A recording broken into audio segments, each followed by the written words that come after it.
तर आज आपण क्वेश्चन नंबर 35 सॉल्व करणार आहे. तर क्वेश्चन नंबर 35 दिलेला आहे.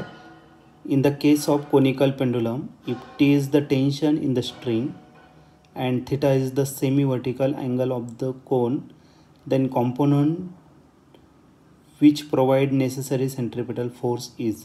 तर नेसेसरी सेंट्रिपेटल फोर्सला कोण बॅलन्स करणार ते आपल्याला फाइंड करायचं. तर हा क्वेश्चन 2020ला आलेला आहे. याचे 4 ऑप्शन.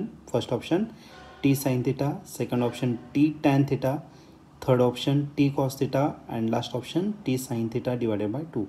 चला तर बघूया याचा आन्सर काय. मध्ये आपल्याला एक कोनिकल पेंडुलम दिलेला आहे आणि टी टेन्शन दिलेलं आहे स्ट्रिंगमधला. थिटा हा सेमी वर्टिकल अँगल आहे त्या कोनचं.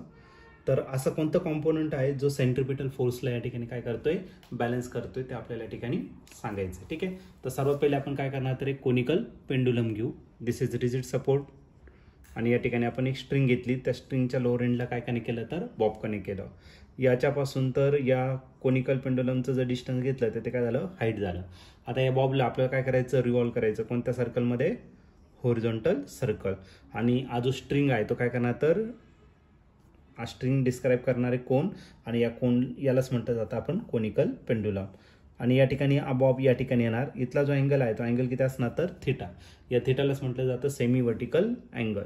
या बॉडीचं वेट असणार आहे. Weight of body always directed in downward direction. वेटला बॅलन्स करायला लागणारे टेन्शन आणि ई जी झाली, हा काय झालं, तर त्याचं रेडियस झालं. बरोबर की नाही. इथला जर अँगल थिटा आहे तर आपल्याला याला रिझॉल्व्ह करावं लागेल. याला जर रिझॉल्व्ह केलं तर it should be lies in a second quadrant. इथला जर अँगल थिटा आहे तर इथला पण अँगल असणार थिटा, अल्टरनेट अँगल. आणि हा थिटा आहे म्हणून हा घेणार आपण टी कॉस थिटा आणि इकडचा जो घेणार आहे तो काय घेणार, तर टी साइन थिटा. आणखीन एक फोर्स या ठिकाणी ऍक्ट होणार आहे आणि तो म्हणजेच कोणता, आपला सेंट्रिपेटल फोर्स. जर तुम्ही या ठिकाणी ऑब्झर्व केलं तर या सेंट्रिपेटल फोर्सला कोण बॅलन्स करतंय, centripetal force is balance by T sine theta. आणि या वेटला कोण बॅलन्स करणार आहे, तर एम जीला टी कॉस थिटा. ओके. तर या केसमध्ये centripetal force is balance by T sine theta. जर तुम्ही याचे ऑप्शन जर चेक केले तर ऑप्शन नंबर ए हा तुमचा या ठिकाणी मॅच होतोय. तर option A is the your correct answer.